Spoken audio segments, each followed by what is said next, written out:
자, 여러분 안녕하세요. 김영도 교수입니다. 여러분들과 함께 한 학기 계약법 1 과목을 같이 공부해 보도록 하겠습니다. 지난번에 신입생 오리엔테이션 때 만나본 학생들도 있을 것 같고요. 또 그때 오지 못한 학생들 같은 경우에는 처음 만나볼 수도 있겠죠. 어쨌든 다시 한번 여러분들이 입학을 진심으로 축하하고요. 여러분들이 충남대학교 법학전문대학원에서 좋은 성과를 거두고 3년 동안 건강하게 잘 지내기를 바랍니다. 자, 일단은 이제 수업 들어가기 전에 여러분들이 수업을 어떻게 준비해야 될지 그런 부분들 좀 살펴보고 본격적으로 수업 진행해 보도록 하겠습니다. 먼저 수업 참여 방식에 대해서 여러분들한테 설명을 드리도록 하겠습니다.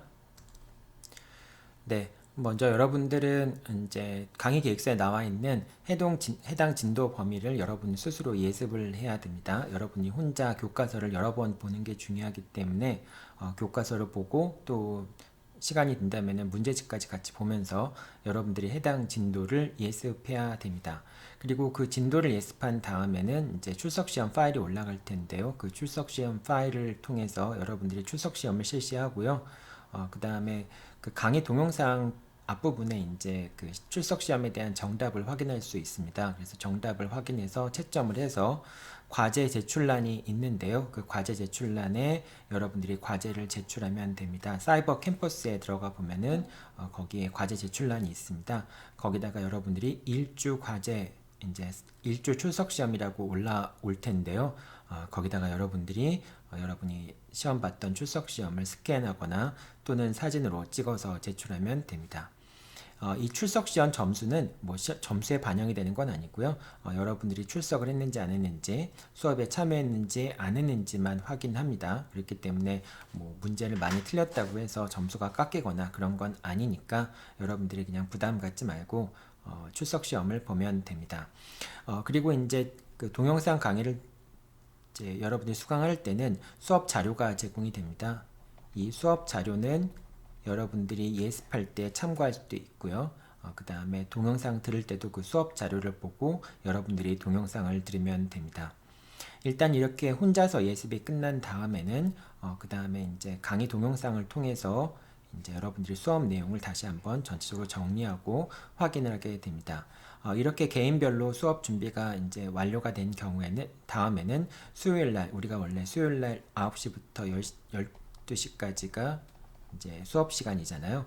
네, 수요일 날 10시부터 약 60분 내지 60분에서 90분 정도의 시간 동안 줌 수업을 진행을 합니다. 이 줌 수업에서는 이제 수업 자료에서 나눠줬던 판례 부분을 같이 한번 살펴보고요. 그 다음에 여러분들이 그 해당 진도 범위 내에서 궁금한 점이 있거나 그러면은 그 궁금한 점에 대해서 질의응답하는 그런 시간을 갖도록 하겠습니다. 이 줌 수업 같은 경우에는 여러분들 출석 여부를 확인을 합니다. 그래서 줌 수업은 반드시 참여를 해야 되고요. 그리고 줌 수업을 참여를 할 때는 반드시 카메라를 켜고 이제 뭐 사정에 따라서 카메라를 못 켤 수도 있겠지만은 원칙적으로 카메라를 켜고 줌 수업을 참여하도록 합니다. 이제 줌을 카메라를 끈 경우에는 여러분들이 수업을 듣는지 안 듣는지 확인할 수 있는 방법도 없고요. 그 다음에 내 입장에서도 수업을 하기가 상당히 어렵습니다. 그러니까 여러분들이 가능하면 이제 카메라를 켜고 수업을 진행하도록 하면 되겠습니다.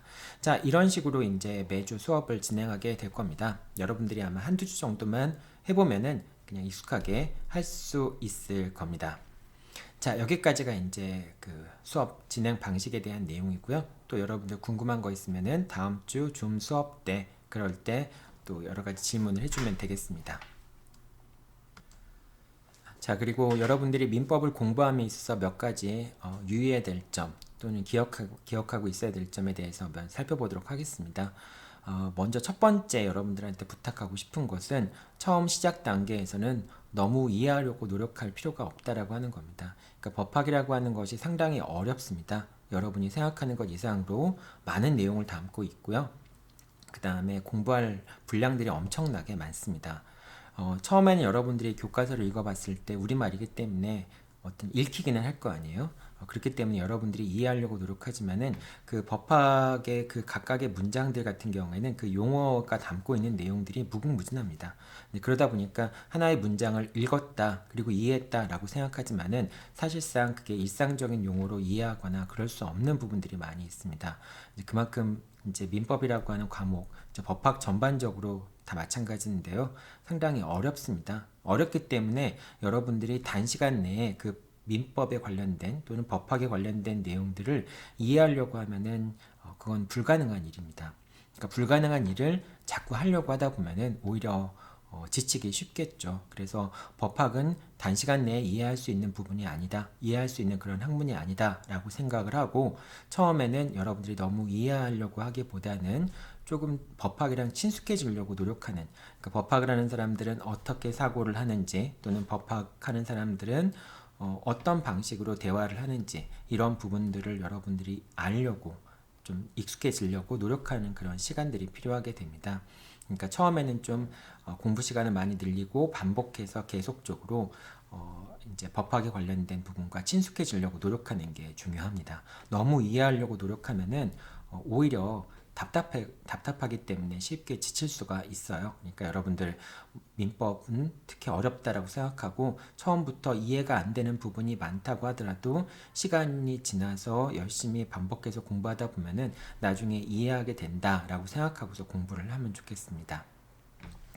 자, 그 다음에 이제 두 번째는 1학년 1학기 단계에서는 답안 작성 방법이나 사례 문제 풀이 이런 것들에 대해서 물론 이제 지금 내가 여러분들한테 얘기하는 거는 법학에 대한 기초가 안 돼 있는 학생들, 이제 법학에 대해서 선행학습을 했다고 할지라도 기본적으로 법학의 기초적인 내용들을 이제 습득하지 못한 학생들을 대상으로 얘기하는 거라고 생각하면 됩니다. 그래서 그렇게 이제 법학을 처음 시작하는 학생들 같은 경우에는 그 변호사 시험에서의 답안지 작성 방법이나 사례 문제 풀이법을 습득하는 것보다는 교과서에 나와 있는 민법의 기본적인 내용들을 습득하는 것이 더 중요하다라고 하는 점을 꼭 기억하기 바랍니다. 그래서 지금부터 무슨 변호사 시험 이제 사례 문제 풀이집을 보면서 그거를 이해하려고 하거나 답안지를 작성하려고 하면은 오히려 역효과가 날 수 있을 것 같아요. 그래서 공부가 충분히 안 돼 있는 학생들 같은 경우에는 지금 기본 교과서를 갖고 기본적인 내용을 공부하는 게 더 중요하다는 점 꼭 기억하기 바랍니다. 자, 그 다음에 공부 시간을 하루에 10시간 이상 확보할 필요가 있습니다. 이 10시간 이상 확보한다라고 하는 게 여러분들 그냥 그 선생님들은 늘 좀 과장되게 얘기하는 그런 측면이 있잖아요. 그래서 여러분들이 또 늘상 한 7시간만 하면 되는데 10시간 이상 공부하라고 과장해서 얘기하는 거다라고 생각하기 쉬운데 그렇지 않습니다. 최소한 하루에 10시간 이상을 확보해야지만 법학에 관한 기본적인 내용을 공부할 수 있고 여러분들이 잘 적응을 해나갈 수 있습니다. 그리고 10시간 이상 공부 시간을 확보한다라고 하는 얘기는 단순히 공부 시간을 10시간 이상 확보한다라는 의미에 머물지 않습니다. 공부 시간을 10시간 이상 확보하기 위해서는 내가 공부 시간에 무엇을 해야 되는지를 알고 있어야지만 공부 시간을 확보할 수 있어요. 그냥 가만히 앉아서 열심히 한다라고 책을 10시간 들여다보는 것은 불가능합니다. 따라서 공부 시간을 10시간 이상 확보한다라고 하는 것은 여러분만의 공부 방법론을 알고 있다라고 하는 걸 의미하고요. 그 다음에 내가 이 시간이 지나면은 다음 시간에는 무엇을 해야 되고 다음 시간에는 무엇을 해야 된다라고 하는 것을 알고 있는 사람만이 공부 시간을 10시간 이상 확보할 수 있게 됩니다. 그러니까 공부 시간을 10시간 이상 확보하는 것은 목표가 아니고요. 공부 방법론을 자기가 확립했는지 못했는지를 이제 가늠해 볼 수 있는 그런 시금석 같은 게 되겠죠. 그래서 내가 공부 시간을 10시간 이상 확보하지 못했다라고 하는 것은 여전히 내가 어떻게 공부해야 될지를 모르고 헤매고 있다라고 하는 걸 의미하기도 합니다. 그러니까 여러분들이 자기만의 공부 방법론을 찾아가면서 그러면서 어떻게 공부해야 될지 그 시간들을 어떻게 채워 나가야 될지를 알게 되면은 자연스럽게 공부 시간이 늘어날 수밖에 없습니다. 그렇게 해야지만 내가 뭔가 성과를 낼 수 있기 때문에 그렇습니다. 그러니까 여러분들이 10시간 이상의 공부 시간을 확보한다는 얘기는 여러분 스스로 어떻게 공부해 나갈지 공부 방법론을 확보한다는 말과 같은 말이라고 생각하면 될 것 같습니다. 여기서 얘기하는 10시간이라고 하는 것은 이제 학기 중에는 수업 시간까지 포함해서 얘기를 하는 겁니다. 어쨌든 수업 시간까지 포함해서 하루에 10시간 내지 11시간 이상을 확보해야 하고요. 그리고 여러분들은 고시생입니다. 고시생의 기본적인 자세는 아침 출근 시간과 저녁 퇴근 시간이 정해져 있는 것처럼 직장인처럼 이렇게 딱 시간을 정해놓고 그 시간에 출근해서 퇴근하는 식으로 규칙적으로 공부를 해야 됩니다. 그냥 하고 싶을 때 하고 또뭐 내킬 때 하고 또 하기 싫을 때 하지 않는 식으로 해서는 그 공부량을 감당을 할 수가 없습니다. 그러니까 여러분들이 10시간 이상을 확보하는 것도 중요하지만은 언제부터 언제까지 딱 정해진 시간에 공부를 한다라고 하는 것도 이거를 이제 틀을 맞춰 놓는 것도 상당히 중요하게 됩니다.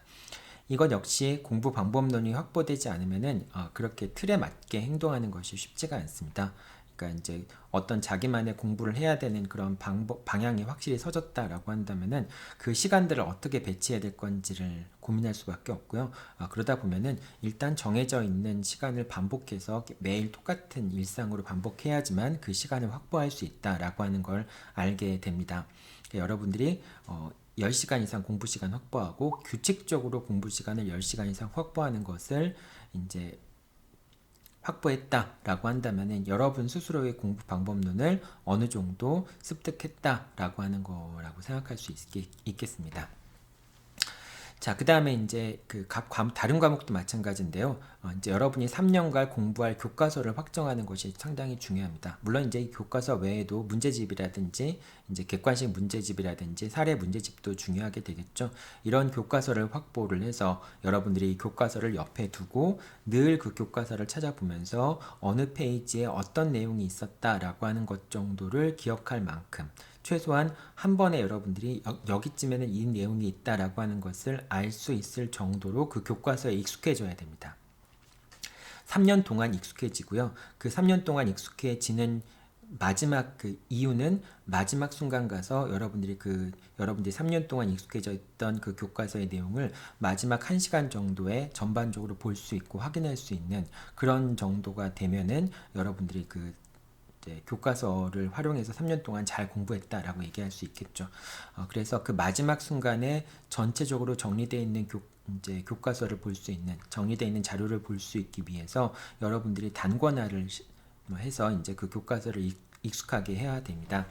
그러자면은 지금부터 어쨌든 교과서를 정해놓고 그 교과서를 계속 옆에 두고서 공부할 때마다 확인해보고 그 교과서를 어느 범위 내에서의 어느 범위를 읽으려면은 어느 정도의 시간이 걸린다라고 하는 것도 여러분이 기본적으로 알고 있어야 돼요. 그래야지만 공부 시간을 계량화할 수 있고 그 공부 시간에 맞춰서 여러분들이 어느 정도 시간이면 교과서를 어느 정도 읽을 수 있는지 그런 것도 알게 되겠죠.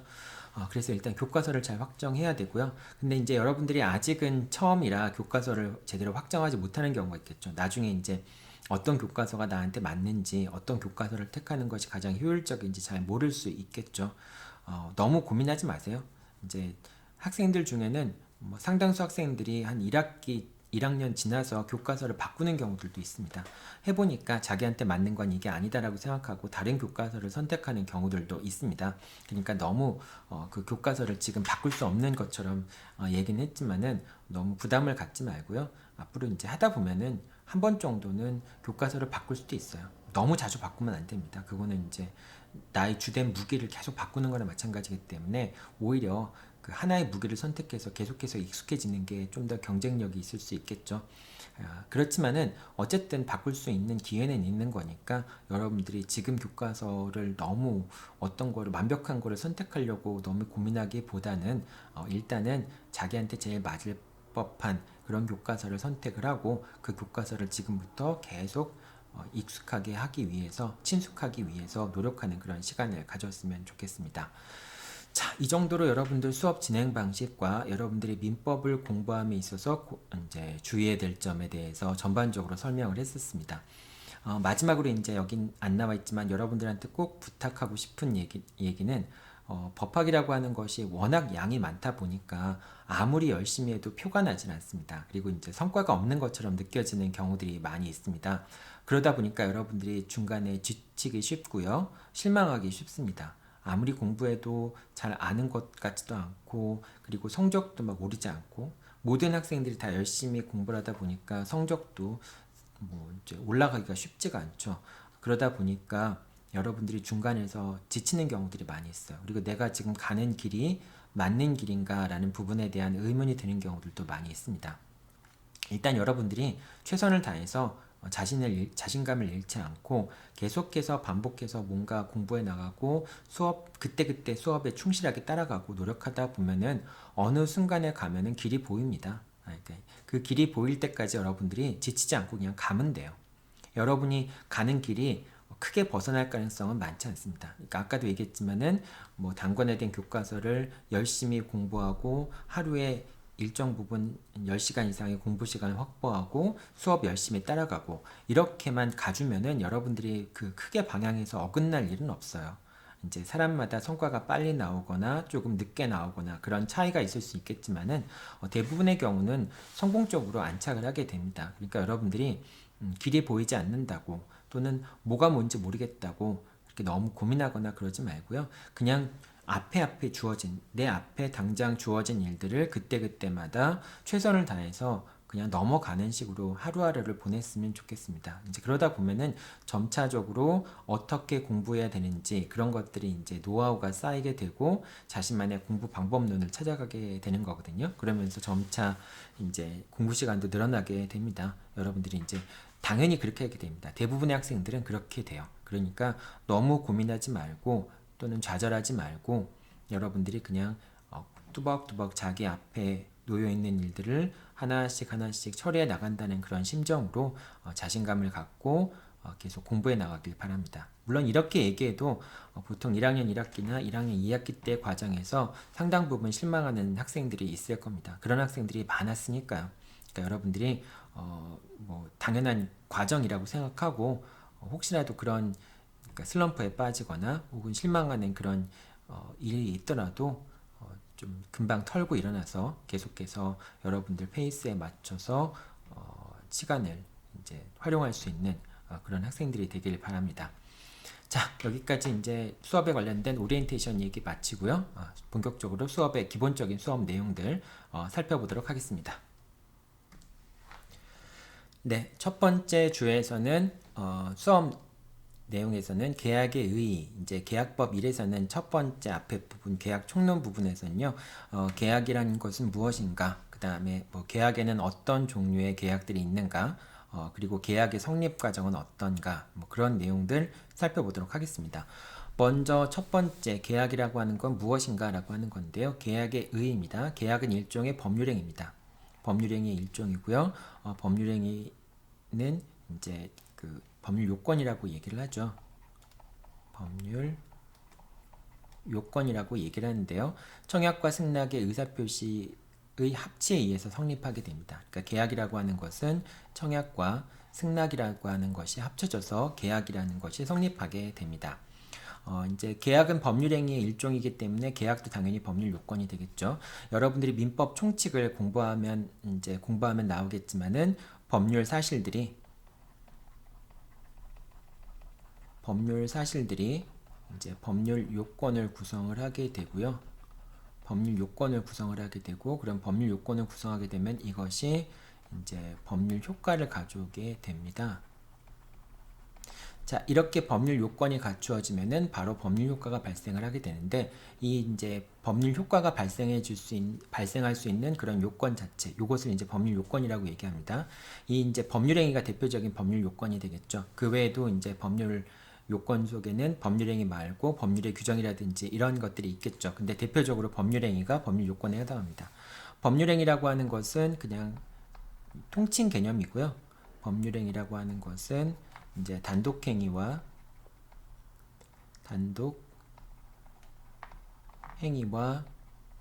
계약이 있습니다. 합동행위가 이제 법률행위 속에 포함되는가 여부에 대해서는 견해의 다툼이 있습니다. 자, 어쨌든 단독행위와 계약이라고 하는 것이 법률행위에 포함되고요. 이제 그러니까 당연히 계약도 단독행위도 법률 요건이 될 수밖에 없겠죠. 자, 그 다음에 이제 그 계약은 아까도 법률 요건이라고 했으니까 계약에 따라서 권리 관계가 변동이 됩니다. 이 권리 관계가 변동되는 것, 이것을 이제 법률 효과라고 얘기를 합니다. 즉, 권리 변동, 권리관계의 변동이라는 것이 법률 효과라고 얘기할 수 있어요. 권리관계의 변동이라고 하는 것은, 권리관계라고 하는 것은 권리와 의무로 이루어진 관계이니까 권리관계가 변동한다는 얘기는 권리와 의무가 발생하거나 변경하거나 소멸한다는 것을 의미하게 됩니다. 그래서 이 말 다 같은 말이에요. 권리관계가 변동한다는 것이나 권리 의무가 발생, 변경, 소멸한다는 것이나 그런 것들을 법률 효과라고 얘기하는 것이나 다 같은 의미를 갖습니다. 자, 우리가 이제 계약은 이제 사회에서 어떤 기능을 하냐? 이제 계약이라고 하는 것은 재화와 사람과 돈과 용역이 이동하는 통로가 됩니다. 그래서 사회에서 여러분들이 한번 잘 생각해 보세요. 여러분들이 다른 사람의 노동력을 이용해서 용역 서비스라고 얘기하죠. 다른 사람의 서비스를 제공받는다든지 또는 다른 사람으로부터 물건을 제공받는다든지 또는 내가 다른 곳으로 이동한다든지 또는 돈을 지급하고 돈을 받는다든지 뭐 이런 모든 것들을 위해서는 기본적으로 계약관계가 전개될 수밖에 없겠죠. 계약관계가 없다면은 다른 사람의 서비스를 이용하거나 다른 사람의 재화를 취득하는 것도 불가능하게 됩니다. 따라서 그러니까 계약이라고 하는 것은 사회에서 재화가 이동하는 것에 대한 법적인 틀이라고 생각하면 됩니다. 그렇기 때문에 계약이 제대로 작동하지 않으면은 이제 계약이라고 하는 것이 제대로 작동하지 않게 되면 재화와 용역이라든지 사람과 돈이 제대로 흘러가지 않겠죠. 그렇기 때문에 계약법이라고 하는 것은 이 계약이라고 하는 사회적인 통로를 잘 작동하도록 법적으로 뒷받침해 주는 게 계약법이라고 얘기할 수가 있습니다. 이 계약법이라고 하는 것을 어떻게 이제 디자인할 건가에 따라서 그 계약이라고 하는 것이 흘러가는 게 원활하게 흘러갈 수도 있고 또는 이게 잘 흘러가지 않거나 엉뚱한 곳으로 흘러가거나 그렇게 될 수 있겠죠. 자, 일단 이제 첫 번째 계약이라고 하는 것에 대한 의미를 설명을 했고요. 두 번째는 계약 자유의 원칙입니다.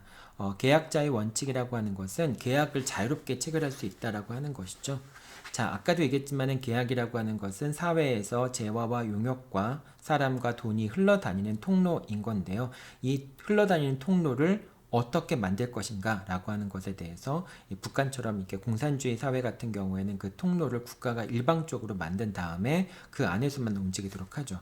그런데 이제 우리 같은 이제 시장 경제주의 체제 내에서는 자본주의 체제 내에서는 계약을 자유롭게 체결하는 걸 원칙으로 하고 있습니다. 그러니까 그 아까도 얘기했던 사회적인 그런 뭐 재화와 용역이 이동하는 틀 같은 것을 당사자가 자유롭게 만들 수 있도록 하는 겁니다. 그럼으로써 그 재화와 용역과 사람과 돈이 필요한 곳에 흘러 들어갈 수 있도록 하는 것, 그것이 이제 우리 민법의 기본적인 원칙이라고 얘기할 수 있겠죠.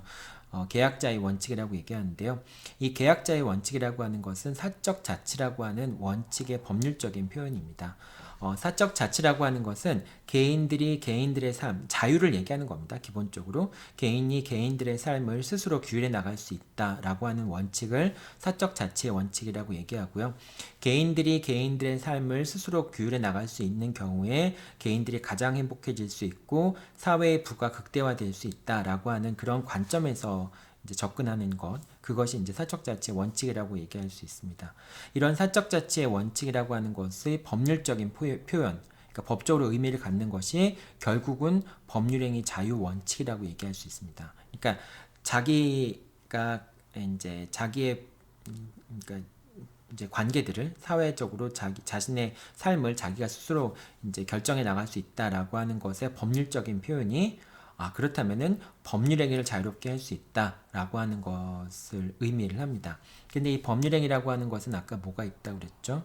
네, 여기서 여러분들이 보는 것처럼 법률행위라고 하는 것은 단독행위와 계약이라고 볼 수 있겠죠. 따라서 법률행위 자유의 원칙이라고 하는 것은 두 가지 의미를 갖습니다. 계약 자유 원칙 또는 단독행위 자유 원칙을 의미를 하는 겁니다. 결과적으로 사적 자치, 개인들의 삶을 스스로 규율해 나갈 수 있다라고 하는 사적 자치의 원칙의 법률적인 표현이라고 한다면은 그것은 계약을 자유롭게 체결하거나 단독행위를 자유롭게 할 수 있다라고 하는 것을 의미하게 됩니다. 그럼 이 계약자의 원칙이라고 하는 것은 어디서부터 왔는가라고 하면요. 우리 헌법에는 행복 추구권이라고 하는 규정이 있습니다. 그래서 헌법에는 행복 추구권을 규정을 하고 있는데요. 행복하려면은 사람을 꽁꽁 묶어놓고 행복하다라고 할 수 없겠죠. 기본적으로 사람이 행복하기 위해서는 자유로워야 되겠죠.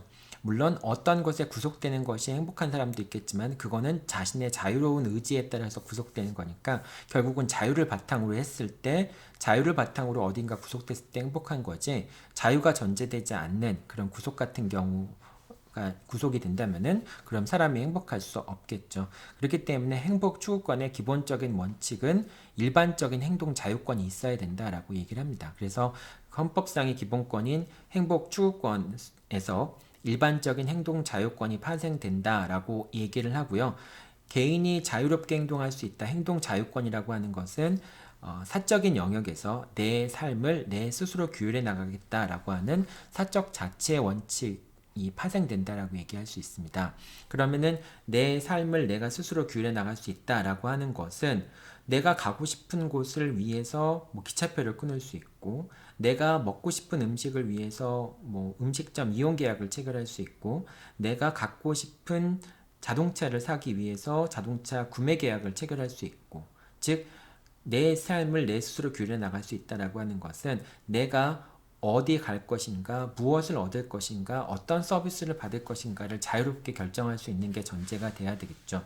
그래서 사적 자치의 원칙의 법률적인 표현이 이제 그 계약자의 원칙 또는 단독행위 자유 원칙 그리고 그걸 통괄해서 법률행위 자유 원칙이라고 얘기를 하게 됩니다. 자, 이제 계약자의 원칙 같은 경우에는 또 이제 이게 몇 가지 원칙으로 네 가지 원칙으로 나눠지게 되는데요. 첫 번째는 이제 계약 자유 원칙이라고 하는 것은 계약 체결 여부를 내가 계약을 체결할 것인가 말 것인가 여부를 결정할 수 있는 자유를 계약 체결의 자유라고 얘기를 합니다. 그다음 두 번째는 내가 계약을 체결하기로 했다면은 누구와 계약을 체결할 건지를 결정하는 것도 내 자유라고 하는 겁니다. 그 다음에 세 번째 내용은 어떠한 내용으로 계약을 체결할 건지 그것도 역시 자유롭다라고 하는 것입니다. 그래서 계약 내용 형성의 자유라고 얘기를 합니다. 그 다음에 뭐 일단은 이런 내용으로 계약을 체결하기로 했다라고 하더라도 그 계약을 어떤 방식으로 체결할 건지도 역시 자유다라고 얘기하는 겁니다. 그래서 계약자의 원칙은 네 가지 하부 원칙이 이제 나오는데요. 계약 체결 여부의 자유, 상대방 선택의 자유, 그 다음에 계약 내용을 정하는 것에 대한 자유, 그리고 계약 체결 방식을 정할 수 있는 자유, 이 네 가지의 자유가 이제 파생된다라고 얘기를 합니다. 자, 이렇게 이제 원칙적으로 우리 사회는 이제 시장주의, 자유경제주의 사회니까, 체제니까, 결국은 계약자의 원칙이라는 것이 이제 가장 상위 개념에 들어가 있는데요. 그런데 계약자의 원칙을 너무 강조하게 되다 보면은 여러 가지 문제가 생길 수 있겠죠. 뭐 사회적 강자들이 계약자의 원칙을 남용할 수도 있고요. 또 경우에 따라서는 어떤 약자 보호를 위해서 어떤 법적인 틀을 만들어줘야 되는 경우도 생길 수 있겠죠. 그래서 계약자의 원칙은 우리 민법의 기본적인 원칙이지만은 오늘날 계약자의 원칙은 상당 부분 제한이 돼 있습니다. 제한이 돼 있지만은 그 제한이 돼 있는 이유는 계약자의 원칙이 제대로 작동할 수 있도록 하기 위해서 제한을 해주는 것이고요. 기본적으로 계약자의 원칙을 제한할 수 있다고 하지만은 본질적인 내용까지 침해해서는 안 되겠죠. 다만 이제 문제가 되는 것은 과연 이 어떤 법률에 의해서 계약자의 원칙을 제한한다고 했을 때 그 법률이 계약자의 원칙을 본질적으로 제한하고 있는 것인가 아니면은 그냥 계약자의 원칙이 제대로 기능할 수 있도록 제한하는 것인가 이 경계선을 판단하는 것이 쉽지 않은 일이 되겠죠. 이 점을 둘러싸고 이제 헌법재판소 판례도 많이 있고 그렇게 됩니다. 자, 일단 계약의 의의와 계약자의 원칙을 살펴보았고요. 그 다음에 계약의 종류들을 살펴보도록 하겠습니다. 예, 계약의 종류 살펴보도록 하겠습니다. 첫 번째로 계약의 종류에는 전형계약과 비전형계약이 있습니다. 전형계약은 민법전에 규정되어 있는 15개의 계약을 얘기하고요. 그 다음 비전형계약은 그 밖의 계약을 얘기를 합니다. 전형계약에 어느 전형계약에 해당하는가 여부에 따라서 해당에 관련되어 있는 강행규정이 있다면 그 강행규정이 적용이 될 테고 또는 그 임의규정을 통해서 계약 내용을 보충할 수 있겠죠. 근데 경우에 따라서는 딱 전형계약에 맞아떨어지지 않는 그런 계약들도 있습니다. 그러면은 해당 쟁점들을 가장 유사한 그런 계약 유형에서 갖다가 유추 적용하면 되겠죠. 자, 그 다음에 쌍무계약과 편무계약이 있습니다. 쌍무계약이라고 하는 것은 양 당사자가 의무를 부담하는 그런 계약이고요. 편무계약이라고 하는 것은 일방 당사자만이 의무를 부담하는 계약을 편무계약이라고 얘기를 합니다. 즉 대가적 관계에 있는 채권 채무를 양 당사자가 부담하는 경우가 쌍무계약이 되겠죠. 자, 뭐 이제 대부분 민법 계약들은 다 쌍무 유사한 계약에 해당합니다. 하지만은 증여계약 같은 경우에는 증여자가 수증자에게 일방적으로 주는 거죠. 그 다음에 현상 광고 같은 경우, 현상 광고라고 하면은 일정한 행위를 하면은 돈을 주겠다라고 얘기하는 거. 뭐 예를 들면은 어떤 뭐 잃어버린 강아지를 찾아주면은 살해를 하겠다. 또는 뭐 이 문제를 풀면은 살해를 하겠다. 뭐 이런 식의 하는 계약을 현상 광고라고 얘기를 합니다. 현상 광고도 계약의 한 유형입니다. 근데 이 현상 광고 같은 경우도 내가 강아지를 찾아주면 돈을 주겠다라고 했을 때 뭐 100만 원을 주겠다라고 했을 때 내가 100만 원을 줘야 될 의무가 있지만은 그 현상 광고를 수령하는 청약의 수령자들, 이제 이건 청약 같은 경우에는 여러분들 뒤에 보시겠지만은 청약은 꼭 이제 특정인만 해야 되는 것이 아니라 불특정 다수인을 상대로 해서 청약을 할 수도 있겠죠. 그랬을 경우에 청약을 받은 사람들 같은 경우에는 그 청약에 꼭 응할 필요가 없죠. 그냥 뭐 강아지를 찾을 의무가 있는 게 아니라 강아지를 찾게 된다면은 그러면 나한테 돈을 요구할 수 있게 되는 거죠. 그런 의미에서 현상 광고 같은 경우에는 일방 당사자만이 의무를 부담하게 된다라고 하는 점에서 편무계약이라고 얘기할 수 있습니다. 사용대차 같은 경우에는 다른 사람의 재산을 이제 내가 무료로 이용하는 것을 사용대차라고 얘기를 합니다. 만약에 돈을 받고 이용하게 되면은 그건 임대차가 되고요. 돈을 받지 않고 이용하게 되면은 사용대차가 됩니다. 요 세 가지 정도가 전형계약 중에 이 세 가지 정도가 편무계약이고 나머지는 쌍무계약이라고 생각하면 됩니다. 자, 유상계약이라는 것과 무상계약이라는 것도 있는데요.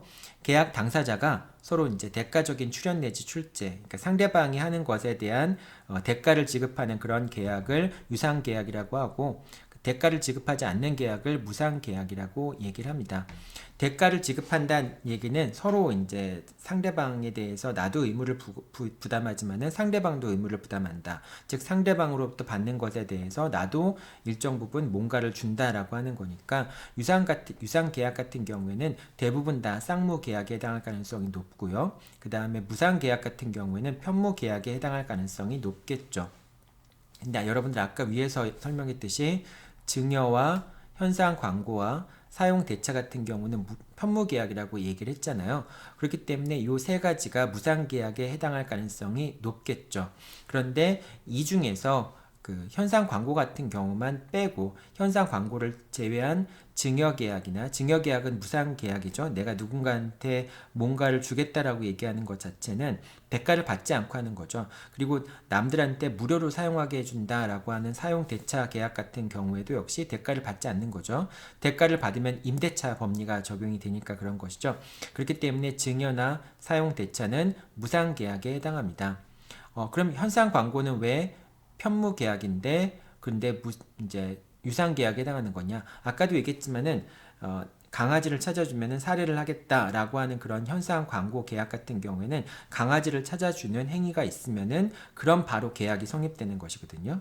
그렇기 때문에 내가 살해를 하는 것과 강아지를 찾아주는 것 사이에는 대가적 관계가 있는 것이죠. 그렇기 때문에 현상 광고는 이제 무상계약이 아니라 유상계약이라고 얘기할 수 있습니다. 하지만은 내가 강아지를 찾아줘야 될 의무를 부담하는 건 아니기 때문에 현상 광고는 편무계약이 되는 거죠. 그래서 이 현상 광고를 제외한다면은 무상계약은 편무계약과 일치하고 유상계약은 쌍무계약과 일치한다라고 생각하면 됩니다. 그러니까 현상 광고를 제외하면은 쌍무 유상계약, 그 다음에 편무 무상계약 이렇게 생각하면 되겠죠.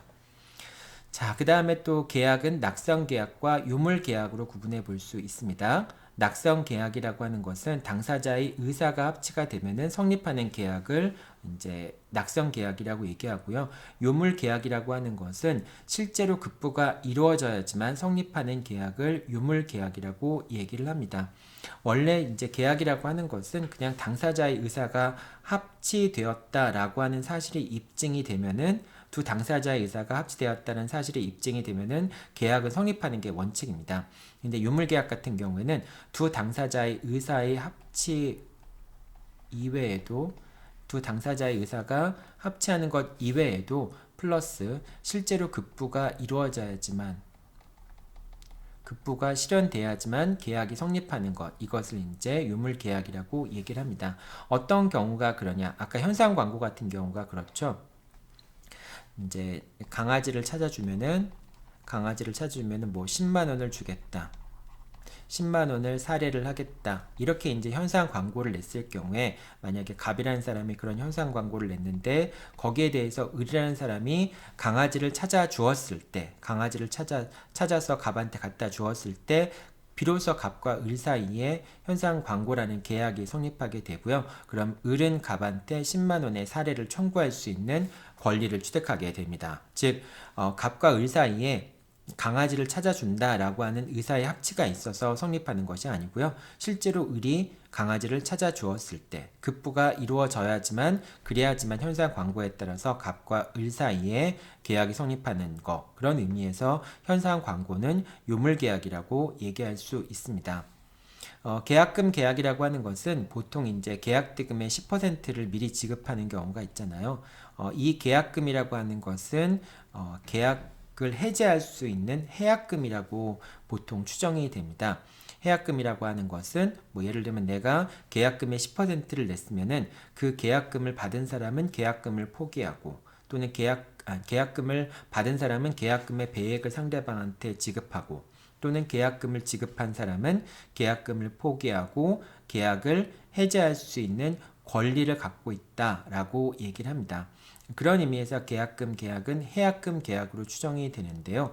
이 계약금 계약 같은 경우에는 실제로 계약금을 지급했을 때 성립을 하게 됩니다. 당사자가 계약금 계약을 성립시키자라고 하는 의사의 합치만으로 계약금 계약이 성립하는 것이 아니라 실제로 계약금이 지급이 돼야지만 그래야지만 성립하는 계약이라는 관점에서 계약금 계약은 유물계약이라고 얘기를 합니다. 이 부분은 여러분들 나중에 이제 계약금, 해약금 관련해서 계약 해제권 할 때 해약금 관련해서 나오게 됩니다. 그 매매 계약에서 나오게 되는데요. 계약법 2에서 공부하게 되겠죠. 그때 이제 계약금 계약에 대해서 같이 보면서 이 계약금 계약은 유물계약이다라는 이야기가 나올 겁니다. 그 다음에 변제 중에 하나인 대물변제가 있는데요. 대물변제라고 하는 것은 당사자가 약정했던 급부 이외의 다른 급부에 의해서 채무를 소멸시키는 것을 대물변제라고 얘기를 합니다. 대물변제는 그 급부의 내용을 바꾸는 것이니까 당사자의 의사의 합치가 필요하겠죠. 근데 단순히 당사자의 의사가 합치가 되는 것만 가지고는 안 되고요. 당사자 의사 합치뿐만 아니라 실제로 바뀐 것에 따라서 급부가 이루어져야지만 그래야지만 대물변제가 성립한다라고 하는 겁니다. 그런 의미에서 대물변제는 유물계약이라고 얘기할 수 있습니다. 물론 이제 대물변제가 유물계약이냐 아니냐에 대해서는 견해의 다툼이 있긴 합니다. 자, 어쨌든 이 정도만 여러분들이 기억해 두면 될 것 같습니다. 자, 그리고 이제 그 요식계약과 이제 요식행위와 불요식행위라는 게 있는데요. 요식계약이라고 하는 것은 아까 여러분들 계약자의 원칙에서 살펴보았을 때 계약은 이제 계약을 체결할 것인가, 상대방을 누구를 선택할 것인가, 계약을 어떤 내용으로 체결할 것인가, 또는 계약을 어떤 방식으로 체결할 것인가 라고 하는 것은 당사자의 자유라고 얘기를 했잖아요. 그런데 요식계약 같은 경우에는 계약상에서 이제 계약상의 의사를 분명히 하거나 또는 당사자가 신중하게 계약을 체결하도록 하는 그런 목적에서 일정한 방식을 요구하는 경우들이 있습니다. 그래서 계약 체결의 방식이 요구되는 것을 요식계약이라고 얘기하고요. 그런 방식이 요구되지 않는 계약을 불요식계약이라고 얘기를 합니다. 뭐 예를 들어서 민법상의 보증계약 같은 경우에는요, 서면에 의해서 보증계약을 체결하도록 하고 있습니다. 그러니까 보증계약이라고 하는 것은 그냥 구두로만 체결하면 안 되고요, 반드시 서면에 의해서 보증계약이 체결돼야 되고 또는 일정한 내용이 보증계약에 표시가 되어야 합니다. 그런 의미에서 보증계약은 요식계약이라고 얘기할 수 있겠죠. 자, 그 다음에 이제 계약 같은 경우에는 본계약과 예약을 구분해 볼 수 있습니다. 그러니까 본계약이라고 하는 것은 이제 계약을 바로 체결하는 것을 본계약이라고 얘기하고요. 예약이라고 하는 것은 장차 계약을 체결하기로 하는 계약, 합의, 그러니까 장차 계약을 체결한다라고 하는 합의를 예약이라고 얘기를 합니다. 자, 중요한 것은 예약도 합의거든요. 예약도 계약입니다. 계약의 일종입니다. 다만 이제 본 계약을 체결하기 위해서 그 전에 하는 사전적인 합의를 계약을 이제 예약이라고 얘기를 하는 거죠. 근데 중요한 것은 예약이 성립하기 위해서는 본 계약의 중요한 내용들이 다 결정이 돼야 됩니다. 그러니까 예약 시점에서는 목적물, 뭐 예를 들면 매매 계약을 체결하기로 한다라고 하는 그런 예약을 할 때는 매매 계약의 목적물과 가격, 이런 것들이 중요한 내용, 계약의 중요한 내용들이 미리 다 결정이 되어 있어야 합니다. 왜냐하면은 단순히 그런 걸 하지 않고 앞으로 계약을 체결하기로 한다라고 하는 약정은 뭐 나중에 당사자가 뜻이 안 맞으면 계약을 체결하지 않을 수도 있잖아요. 그렇기 때문에 아무런 효력이 없는 말이거든요. 그런데 지금 우리가 앞으로 장차 계약을 체결할 때 이 목적물에 대해서 얼마의 가격에 계약을 체결하자라고 하는 것을 당사자가 미리 합의를 해놓고, 다만 계약을 지금 체결하는 것이 아니라 뭐 한 달 뒤에 또는 두 달 뒤에 계약을 체결하자라고 하는 그런 계약을 예약이라고 할 수 있습니다. 그러니까 예약이 성립되기 위해서는 반드시 장차 체결돼야 되는 계약의 중요한 내용들이 모두 다 들어가 있어야 됩니다. 합의가 이루어져야 됩니다. 또는 최소한 그때 전까지는, 본 계약을 체결하기 전까지는 계약의 중요한 내용들이 미리 정해져 있어야 될 필요가 있겠죠. 그런 의미에서 예약이라고 하는 것은 본 계약의 중요한 내용에 대한 합의가 이루어져야 된다라고 하는 얘기입니다. 이 예약에는 두 가지 형태의 예약이 있는데요. 쌍무 예약과 편무 예약이 있고요. 쌍방 예약과 일방 예약이 있습니다. 이거는 이제 어떤 경우냐면은 갑과 을이 이렇게 있는데요. 두 당사자가 예약을 했어요.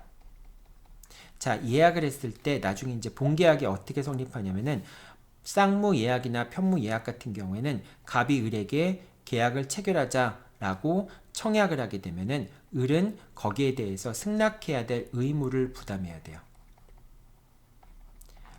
이런 형태의 예약을 쌍무 예약 또는 편무 예약, 갑도 을한테 요청하면 을도 승낙해야 되고, 을이 갑한테 요청하는 경우에는 갑도 승낙해야 된다. 이런 것을 양 당사자가 할 수 있는 것을 쌍무 예약이라고 하고요.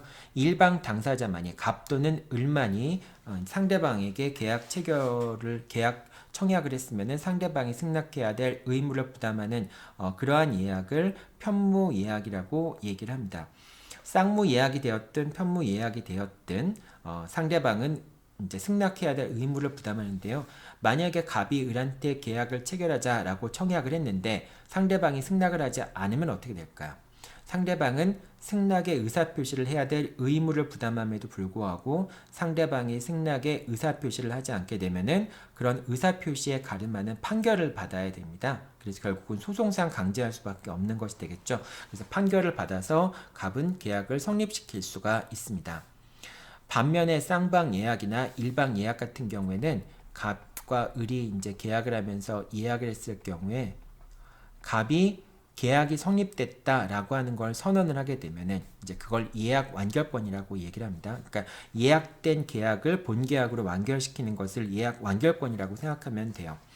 이런 예약 완결권을 행사를 하게 되면은 바로 갑과 을 사이에 계약이 성립됩니다. 그런데 갑이 계약 완결권 행사할 수도 있고 을이 예약 완결권 행사할 수도 있고 양 당사자 모두 예약 완결권 행사할 수 있는 경우에는 쌍방 예약이라고 얘기하고요. 그 다음에 일방 당사자만이 예약 완결권 행사할 수 있는 경우에는 일방 예약이라고 얘기를 하게 됩니다. 그래서 이 쌍무 예약, 쌍무 편무 예약과 쌍방 일방 예약의 차이점은 결과적으로 계약이 성립된다라고 하는 점에서는 큰 차이가 없어요. 근데 그 쌍무 예약이나 편무 예약 같은 경우에는 상대방한테 요구를 해서 상대방이 승낙을 해주고 상대방이 만약에 승낙을 안 해주면은 의사표시에 가름하는 판결문을 얻어야지만 계약이 성립된다라고 하는 점에서 일방 예약과 쌍방 예약, 일방 예약이나 쌍방 예약보다는 조금 더 절차가 더 복잡하죠. 그렇기 때문에 을이 한 번이라도 이제 그 을의 의사가 일단은 을의 역할이 중요한 의미를 갖잖아요. 근데 일방 예약 같은 경우에는 그냥 계약이 완성되었다, 예약이 완결되었다라고 하는 예약 완결권을 행사를 하게 되면은 바로 계약이 성립하게 되니까 상대방이 거기에 관여할 여지가 없게 되는 거죠.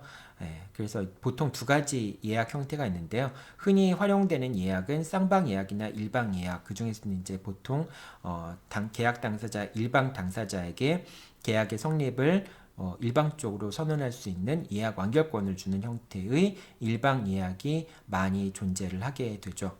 이 예약 완결권이라고 하는 것은 갑이 계약이 성립되었다라고 주장하는 순간에 갑과 을 사이에 본계약이 체결되는 거나 마찬가지입니다. 본계약이 체결되면은 이 본계약에 따라서 권리와 의무가 발생하게 되겠죠. 그렇기 때문에 이 갑이나 을이 예약 완결권을 행사하게 되면은 본계약이라고 하는 법률 요건이 갖추어져서 권리와 의무가 발생하는 법률 효과가 발생을 하게 됩니다. 법률 효과가 발생하게 됩니다. 그렇기 때문에 예약 완결권이라는 권리는 일방적인 의사표시에 의해서 권리 의무를 발생시킨다는 점에서 형성권이라고 얘기를 할 수 있습니다. 당사자의 일방적인 의사표시에 의해서 권리와 의무를 발생시킨다는 점에서 형성권이라고 얘기를 할 수 있습니다.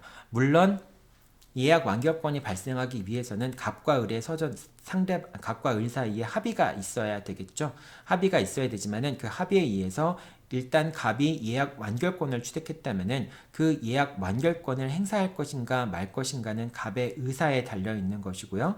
갑이 만약에 예약 완결권을 행사를 했다라고 한다면은 갑의 일방적인 의사에 의해서 계약이 성립되면서 권리와 의무가 발생하게 되는 거니까 이 예약 완결권이라고 하는 것은 해제권이나 취소권 같은 종류의 형성권이라고 얘기를 할 수 있습니다. 다만 권리 의무의 소멸을 목적으로 하는 형성권이 아니라 권리 의무의 발생을 목적으로 하는 그런 형성권이라고 얘기할 수 있겠죠. 자, 이 밖에도 계약 유형을 다른 여러 가지 유형으로 또 분류해 볼 수 있겠지만은 크게 지금 얘기했던 형태들로 계약의 종류들을 이제 구분해 볼 수 있습니다. 네, 그럼 이제 잠깐 다음으로 이제 계약의 성립에 관련된 내용들 살펴보도록 하겠습니다. 네, 계속해서 계약의 성립 부분 살펴보도록 하겠습니다.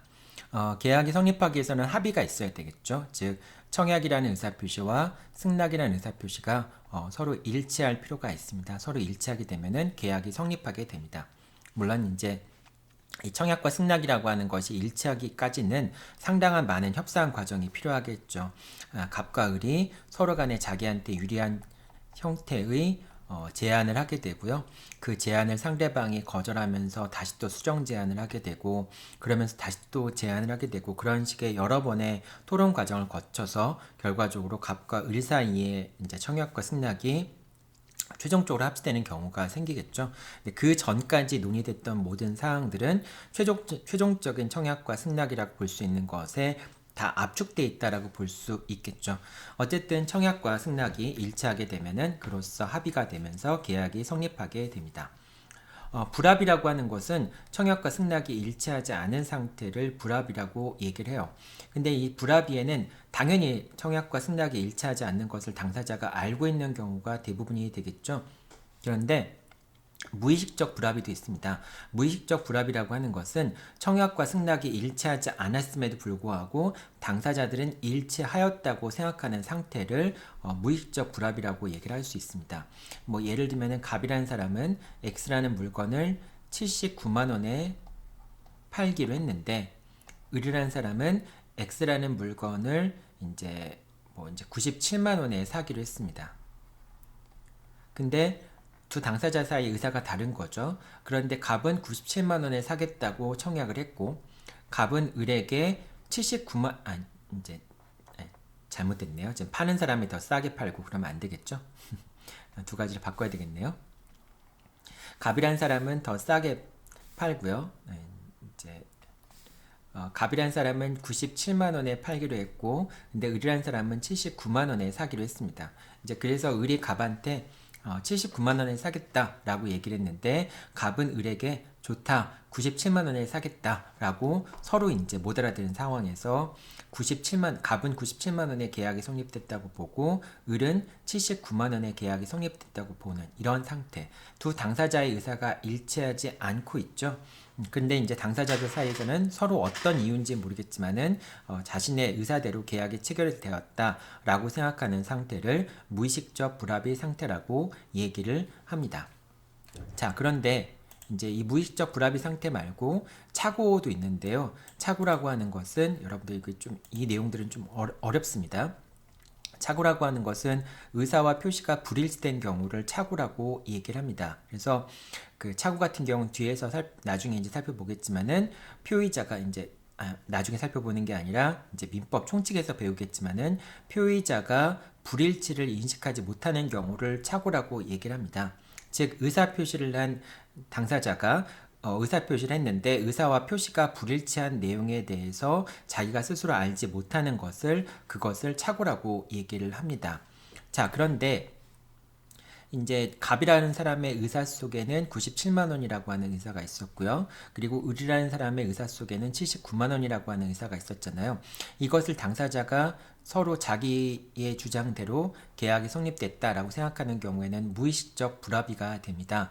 그런데 당사자가 이제 그 법관이 갑과 을 사이의 의사표시의 내용을 해석하다 보니까 이것은 79만 원이라고 하는 것, 이게 이제 보통 시가라고 생각할 거예요. 시가가 79만 원이고, 그리고 누가 봐도 을이 79만 원을 사겠다고 얘기했는데 갑이 실수해서 그걸 79만 원을 97만 원으로 잘못 알아들었다. 그렇기 때문에 갑과 을 사이에는 X에 대해서 79만 원의 계약이 성립된 것으로 보아야 한다라고 이제 법관이 계약을 해석할 수도 있겠죠. 그런 경우에는 79만 원의 계약이 성립되는 것이니까 이런 경우에는 당사자의 내심의 의사가 달랐다 할지라도 무의식적 불합의가 되는 것이 아니라 그냥 79만 원의 계약이 성립하게 되는 겁니다. 자, 이 경우에는 갑이 내심에 가졌던 것은 97만 원인데요. 결국은 갑이 승낙하겠다고 표시한 것은 79만 원에 승낙하겠다라고 표시한 걸로 결과적으로는 해석이 된 거죠. 그러니까 당사자의 의사는 97만 원이었는데 당사자 갑의 표시는 79만 원으로 됐다라고 규범적으로 해석을 하게 되는 겁니다. 이렇게 되면은 모와 모의 불일치가 있게 돼요. 의사와 표시의 불일치가 있게 되는 것이고 의사와 표시의 불일치를 갑이 알지 못한 거니까 계약은 비록 79만 원에 성립하지만은 갑의 의사와 표시의 불일치가 있었기 때문에 착오가 발생한 것이라고 볼 수 있겠죠.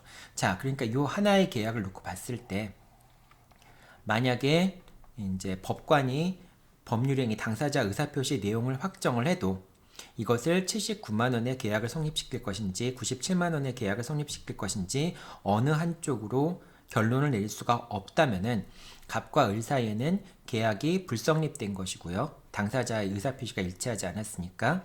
그리고 당사자가 그걸 몰랐기 때문에 무의식적 불합의가 있었다라고 얘기할 수 있겠죠. 그런데 을은 79만 원이라고 표시했고 갑도 97만 원, 을은 79만 원의 계약을 체결할 생각을 갖고 있었고요. 갑은 97만 원의 계약을 체결할 생각을 갖고 있었는데 근데 그걸 당사자의 의사표시 내용을 확인해 보니까 양 당사자의 의사표시는 79만 원의 계약을 성립시키는 것이 양 당사자의 의사표시다라고 규범적으로 해석을 하게 되면은 결국 79만 원의 계약이 성립하게 됩니다. 그렇게 보는 것이 합리적이라고 생각된다면 그렇게 79만 원의 계약이 성립되게 되죠. 자, 이 경우에는 갑의 내심의 의사, 97만 원의 계약을 체결하겠다고 하는 의사와 그 다음에 갑의 표시 또는 표시에 따라서 이제 계약이 성립하게 되는 것이니까요. 그 표시 사이에는 차이가 있게 되죠. 즉 의사와 표시가 불일치하게 되는 거죠. 그래서 이 경우에는 착오가 문제가 됩니다. 착오가 문제가 되면은 만약에 그 착오가 중요 부분에 대한 착오이고 그 다음에 갑의 중과실이 없다면은 중대한 과실이 없다면은 그렇다면은 갑은 계약을 취소할 수도 있겠죠. 착오를 이유로 해서 계약을 취소할 수도 있게 됩니다. 자, 여러분이 설명을 했는데요. 무의식적 불합의와 착오는 구분이 상당히 어려운 측면이 있죠. 그래서 결과적으로는 이제 계약을 해석할 때 규범적인 해석을 하게 됩니다. 당사자의 계약을 해석할 때는 첫 번째 법률행위를 해석을 할 때는 자연적 해석을 하기도 하는데요. 그런데 당사자의 의사를 규범적으로 자연적 해석에 의해서 일치되지 않는 경우라 할지라도 당사자가 표시한 그 표시의 내용을 규범적으로 해석하는 방법, 규범적 해석 방법에 의해서 계약의 내용을 확정할 수도 있습니다. 근데 규범적 해석을 해봤더니 갑과 을 사이의 계약은 79만 원에 성립하는 것이 맞다라고 해석을 했다면은 그때는 갑의 내심의 의사와 표시가 불일치하게 되는 거니까 그 착오가 존재한다라고 볼 수 있겠죠. 그런데 아무리 규범적 해석을 해봐도 이 계약을 79만 원에 성립시킬지 97만 원에 성립시킬지 모르겠다. 이런 경우라면은 이건 두 당사자의 의사가 일치하지 않은 것이니까 불합의가 있었던 것이고 당사자가 그걸 몰랐다면은 무의식적 불합이다 이렇게 얘기할 수 있겠죠. 자, 다른 예를 들어서 조금 한번 더 설명을 한번 해볼게요.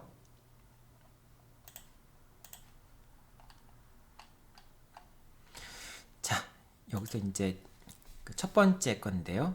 사례 1번에서 한번 볼게요. 당사자는 A 토지를 매매 목적물로 생각했지만은 이제 갑과 을은 A 토지를 매매 목적물로 생각을 한 겁니다. 하지만은 계약서에는 B 토지가 매매 목적물로 표시가 됐어요. B 토지가 매매 목적물. 이제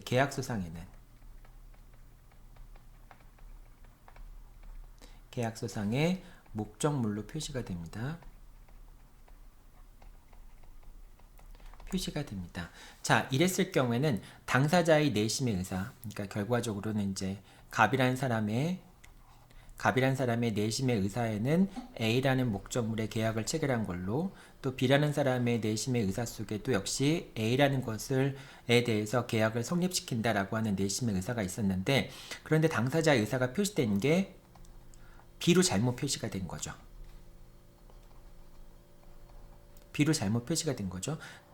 즉 당사자가 표시된 바는 B가 서로 표시된 내용은 서로 일치를 하는데 실제 당사자들의 의사는 A가 들어가 있던 거죠.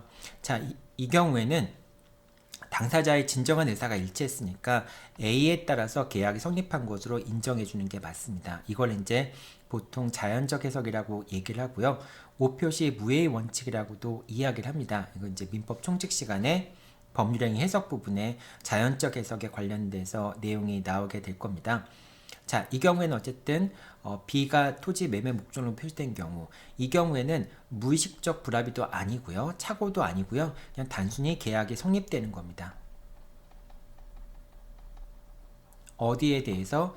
A에 대해서 계약이 성립됩니다. 왜냐하면 당사자의 의사가 진짜 중요한 것이기 때문에 그 두 당사자의 의사가 일치되었으면은 비록 표시된 바가 의사와 다르고 그 표시된 바가 일치됐다 할지라도 표시된 바에 따라서 계약의 효력을 인정하는 것이 아니라 당사자의 진위를 기초로 해서 계약을 인정하게 됩니다. 이것을 이제 자연적 해석 방법이라고 흔히 얘기를 하죠. 자, 그런데 이제 이거는 이제 계약이 성립된 것이죠. 합의가 있었던 것이죠. 두 번째 한번 볼게요. 사례 2번 같은 경우에는 갑은 A 토지를 매매 목적물로 생각했고 을은 B 토지를 매매 목적물로 생각했습니다. 그러니까 갑이 A 토지와 B 토지 두 개를 다 갖고 있는 경우가 되겠죠. 그래서 양 당사자가 이제 갑은 A 토지를 매매 목적물로 생각했고 을은 B 토지를 매매 목적물로 생각했는데 서로 이제 의사가 다른 거죠. 그런데 양 당사자가 계약이 성립했다고 착각을 한 겁니다. 그러니까 을도 A 토지를 원했다고 생각하고 을의 입장에서는 갑도 B 토지를 팔기를 원했다라고 생각하는데 그런데 아무리 당사자의 의사를 들여다보더라도 또는 객관적으로 보더라도 이 매매 계약은 A 토지에 대해서 체결됐다 또는 B 토지에 대해 체결됐다라고 확정할 수 없는 경우가 있을 수 있겠죠. 그런 경우에는 당사자의 의사가 일치하지 않은 불합의가 존재를 하게 되는 것이고요. 그리고 당사자가 그 점을 인식하지 못했다면은 무의식적 불합의가 있다라고 얘기할 수가 있습니다. 자, 이게 이제 아까 얘기했던 이제 무의식적 불합의인 거고요. 사례 3번을 한번 볼게요. 사례 3번 같은 경우에는 갑은 A 토지를 매매 목적물로 생각했고요. 또 을은 B 토지를 매매 목적물로 생각을 했습니다. 자, 그런데 가만히 당사자가 의사표시한 내용들을 살펴보니까 이 갑과 을 사이에는 A 토지를 매매 목적물로 생각하는 게 합당하다. 그렇게 이해하는 것이 객관적으로 맞다라고 당사자 의사표시를 통해서 법률행위 내용을 확정할 수도 있겠죠. 그래서 만약에 A 토지에 대해서 매매 계약이 성립됐다라고 하는 경우에는 당연히 이제 매매 계약은 성립된 것이고요. 매매 계약은 성립됐고, 다만 을 같은 경우에는 A에 대해서 매매 계약이 체결된 것과 마찬가지인 결론이 되고, 다만 을의 내심의 의사에서는 B 토지를 매매 목적물로 한다는 의사가 을의 내면적인, 그러니까 진이었잖아요. 그러니까 을의 의사와 표시가 불일치한 결과가 발생을 하죠. 그렇기 때문에 을은 착오에 빠진다라고 얘기할 수 있고요. 만약에 을의 그 착오가 법률행위 중요 부분에 대한 착오이다. 즉 그러한 착오에 빠지지 않았으면은 을이 A 토지에 대해서는 매매 계약을 체결하지 않았을 것이다 라는 점이 인정이 되고요. 그 다음에 거기에 대해서 을한테 중대한 과실이 없다라고 하는 점을 이제 갑이 입증하지 못했다면, 갑이 입증한 경우가 아니라고 한다면은 을은 계약을 착오를 이유로 취소할 수도 있습니다. 근데 그게 아니라면 취소할 수 없고요. 자, 그래서 이 첫 번째 경우는 합의, 두 번째 경우는 불합의, 세 번째 경우는 합의인 거죠. 착오가 문제가 되기 위해서는 일단 계약이 성립해야 됩니다. 계약이 성립하지 않으면 착오라는 게 문제될 필요가 없죠. 그리고 계약이 성립됐다라고 하는 얘기는 그 표시에 따라서 계약의 효력이 발생했다라고 하는 것을 의미하고요. 그럴 때 이제 의사와 표시가 불일치된 착오의 문제가 발생을 하게 된다라고 하는 겁니다. 자, 여기까지가 이제 계약 합의라고 하는 것은 이제 합의와 불합의에 대해서 살펴봤었고요.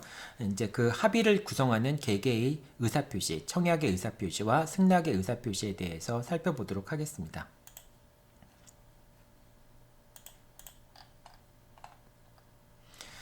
자, 먼저 청약의 의사표시의 중요한 내용들. 청약의 유인이라고 하는 것은 상대방에게 청약을 하도록 유도하는 언명입니다. 청약 같은 경우에는 기본적으로 청약과 승낙은 의사표시가 일치가 돼야지만 그 계약이 성립하기 때문에 청약 속에는 계약의 중요한 내용들이 다 들어가 있어야 돼요.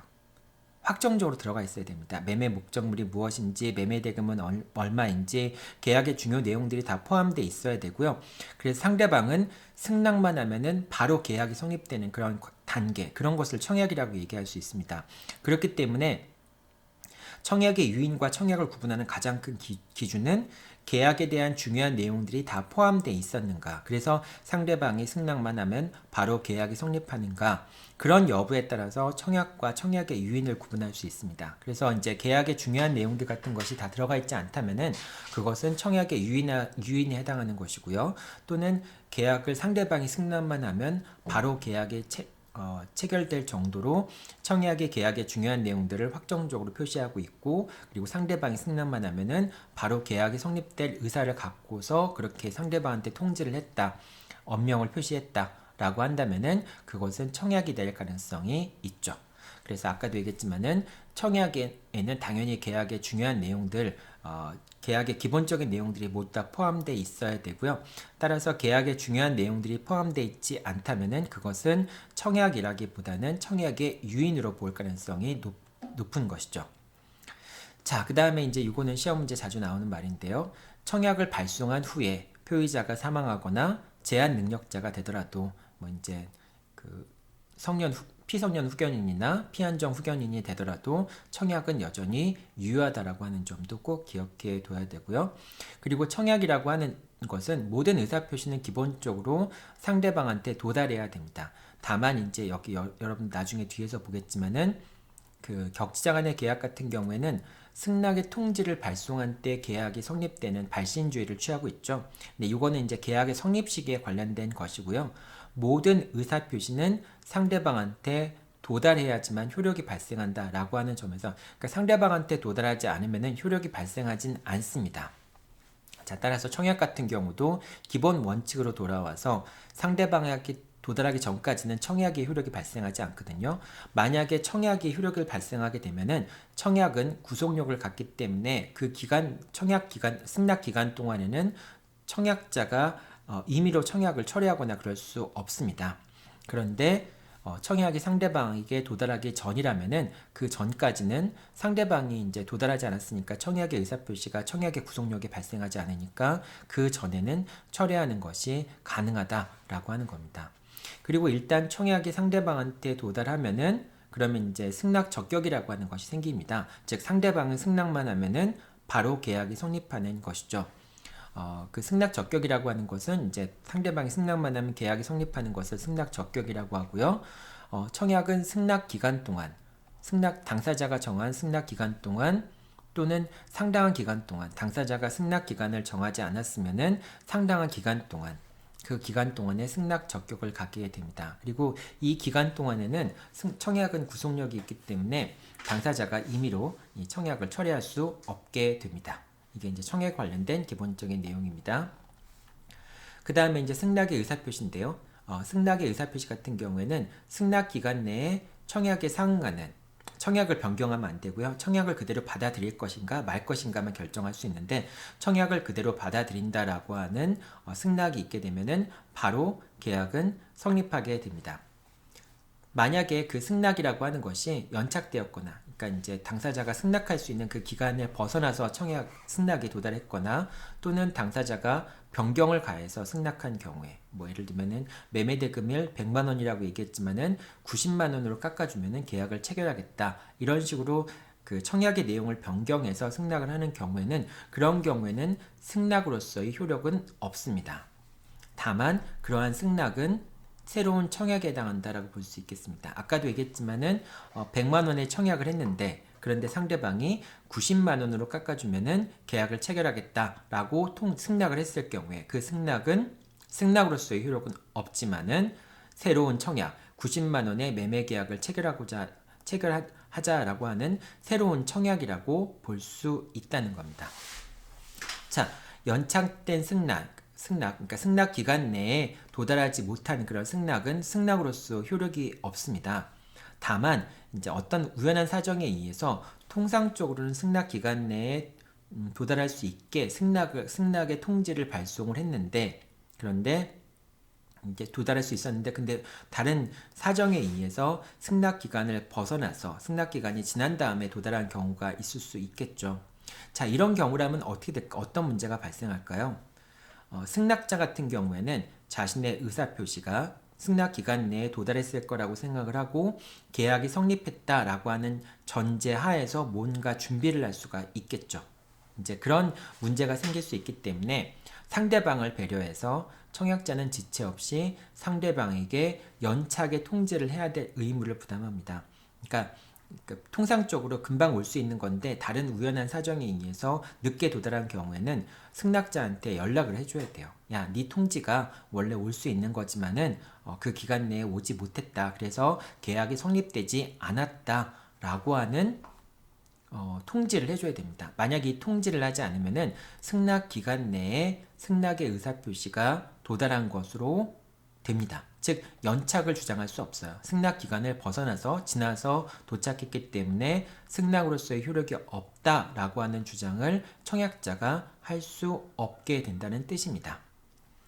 자, 그 다음에 이제 계약의 성립 시점 같은 경우는 아까도 얘기했지만은 승낙의 통지를 발송한 때에 이제 발신주의를 취하고 있는 거죠. 그럴 때 계약이 성립됩니다. 다만 당연히 상대방한테 도달하는 것을 조건으로 해야 됩니다. 그러니까 승낙의 의사표시가 청약자한테 도달하지 않으면은 그거는 발신주의가 필요 없어요. 일단 도달할 것을 전제로 해서 어느 시점에 계약이 성립하느냐, 발신했을 때 성립하느냐, 도달했을 때 성립하느냐라고 하는 게 문제가 될 수 있는데 우리 민법은 격지자 간의 계약에서, 그러니까 이제 의사표시와 상대방한테 도달하는 것이 시간이 걸리는 그러한 것을 격지자 간의 계약이라고 얘기를 합니다. 특히 이제 우편 같은 걸로 서로 이제 승낙의 의사표시를 하는 경우가 그렇죠. 그래서 한 뭐 2, 3일 뒤에 도착한다. 사실은 옛날 같은 경우에는 무슨 뭐 한 달 걸린다. 뭐 이런 식의 이제 그렇게 발송한 다음에 한 달이 걸린다든지 이렇게 좀 시간 간격이 있는 것. 발신 시점과 도달 시점에 시간 간격이 있는 그런 의사표시를 격지자 간의 계약이라고 얘기합니다. 이런 격지자 간의 계약 같은 경우에는 상대방한테 도달할 것을 조건으로 해서 승낙의 통지를 발송한 때 계약이 성립한다라고 보는 건데요. 이 승낙이 도달하는 것을 두 가지 입장으로 정리할 수가 있습니다. 정지 조건과 해제 조건으로 정리할 수가 있습니다. 여러분들이 정지 조건과 해제 조건은 처음 법학을 공부하는 사람들이 가장 어려워하는 것 중에 하나인데요. 그러니까 이제 이게 발신 시점이고요. 그 다음에 이게 도달 시점입니다. 근데 아까도 얘기했지만은 이 발신 시점부터 계약이 성립된다라고 하는 것이죠. 계약이 성립된다라고 하는 건데, 그런데 이제 이 도달이라고 하는 것을 정지 조건이라고 생각하는 거는 일단은 발신하면은 계약이 성립이 돼요. 계약 성립의 효력이 있다가 만약에 이제 여기서 도달했으면은 그럼 계약은 유효한 것이 되겠죠. 계속 계약은 유효한 것으로 가면 되겠죠. 그런데 만약에 여기서 이 시점에서 도달하지 못했다라고 한다면은 그때부터는 효력을 상실하게 되는 겁니다. 그러니까 발신했을 때 바로 계약이 성립하고 계속 효력이 계속 가는데 혹시라도 이 지점에서 도달하지 못했다라고 하는 점이 조건이 성취가 되면 그때부터 계약은 효력을 상실하게 되는 것. 이것을 정지 조건이라고 해제 조건이라고 얘기를 합니다. 즉 내가 이제 바꿔 설명했는데요. 처음부터 계약 효력이 발생했다가 도달하지 않는 것을 조건으로 해서 이제 계약의 성립 효과가 효력이 상실되는 것을 해제 조건이라고 얘기를 합니다. 정지 조건이라고 하는 것은 이제 해제 조건이라고 하는 것은 있는 것이 없어지는 것을 해제 조건이라고 얘기하고요. 정지 조건이라고 하는 것은 없는 것이 효력을 발생시키는 것을 정지 조건이라고 얘기를 합니다. 그럼 이제 이 도달이라고 하는 것을 정지 조건으로 파악하는 경우에는 발신했을 때는 일단 계약이 성립되지 않아요. 그런데 상대방한테 도달했을 때 계약이 비로소 성립하는데 성립 시점이 언제냐면은 발신한 시점으로 소급을 하게 됩니다. 약간 좀 이제 개념상의 좀 그 차이라고 볼 수 있는데요. 여러분들이 이제 태아의 권리 능력이라든지 또는 뒤에 이제 조건에 가면은 정지 조건부, 해제 조건부 이런 표현들을 많이 사용하게 됩니다. 그런데 해제 조건이라고 하는 것은 있던 것이 조건이 성취되면 없어지는 것을 해제 조건이라고 얘기를 하고요. 정지 조건이라고 하는 것은 없는데, 그러니까 이제 기본적인 상태에서 조건이 성취되면은 비로소 효력이 발생하는 것을 정지 조건이라고 얘기를 합니다. 그래서 이제 도달이라고 하는 것이 조건이면 틀림없는데 해제 조건 같은 경우에는 발신하자마자 계약이 성립하는 것이고, 다만 도달하지 못한다라고 하는 것을 해제 조건으로 해서 도달하지 못하면은 그때부터 계약 성립의 그러니까 이제 소급해서 계약 성립의 효력이 없어지는 것을 해제 조건이라고 얘기를 하고요. 정지 조건이라고 한다면은 계약을 발신해도 효력을 발생하지 않아요. 다만 상대방한테 도달하게 되면은 계약이 성립된 효력을 발생하는데 그 시점은 발신한 시점으로 소급해서 계약의 효력을 발생한다라고 하는 것을 이제 정지 조건이라고 얘기할 수 있습니다. 여러분들이 그냥 이 정도만 알고 있으면 될 것 같아요. 그것이 어떤 실익이 있는지 그런 것은 약간 좀 이론적인 거라고 생각하면 되겠습니다. 네, 이제 뭐 거의 다 설명이 끝났는데요.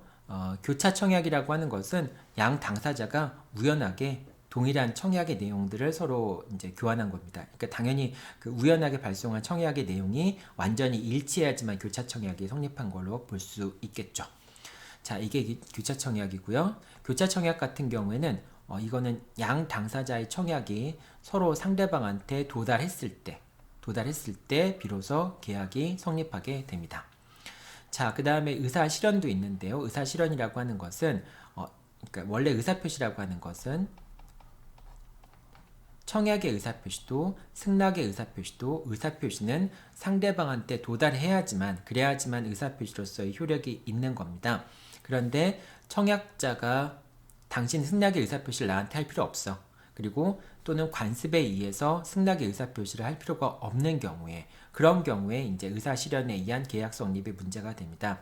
따라서 청약자 의사표시에 의해서 또는 관습에 의해서 승낙의 통지가 요구되지 않고 승낙의 의사표시로 인정될 수 있는 사실이 있는 때, 그런 때에 이제 계약이 성립하는 것, 이것을 의사표시라고 얘기를 합니다. 뭐 예를 들면 갑이 을한테 아까 우리 출석 시험 문제에서 봤듯이 책을 이제 뭐 어떤 물품을 보내면서 당신이 이 물품을 사용한다면은 그러면 계약이 성립되는 것으로 보겠습니다. 나한테 별도로 승낙에 통지하지 않더라도 당신이 포장지를 개봉해서 물건을 사용하면 계약이 성립되는 것으로 보겠습니다. 라고 이렇게 이제 승낙의 의사표시를 생략한다라고 하는 갑의 청약의 의사표시 속에 그런 내용이 포함되어 있다면은 을이 승낙의 의사표시를 볼 수 있는 사실, 즉 포장지를 열어보는 사실에 의해서 갑과 을 사이에 계약이 성립한다라고 볼 수 있겠죠. 자, 일단 이렇게 이제 계약 승낙의 의사표시에 가름할 수 있는 이제 사실이 있을 때 이제 계약이 성립하게 되는 것이고요. 그렇게 이제 승낙의 의사표시가 생략될 수 있는 이유는 청약의 의사표시 속에서 승낙의 의사표시를 할 필요가 없다 또는 관습에 의해서 별도로 승낙의 통지를 할 필요가 없다라고 하는 점이 인정이 되는 경우에만 의사 실현에 의한 계약 성립이 인정될 수가 있겠죠.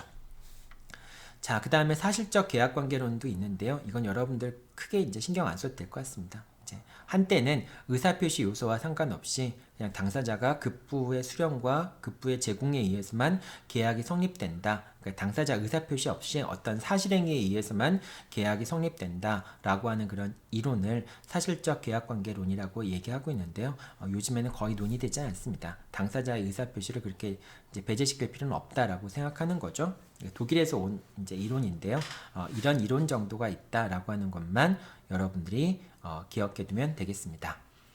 자, 오늘은 이제 첫 시간이기 때문에 여러분들이 아무래도 이제 법학을 처음 공부하는 학생들도 있고 해서 좀 자세하게 설명을 했습니다.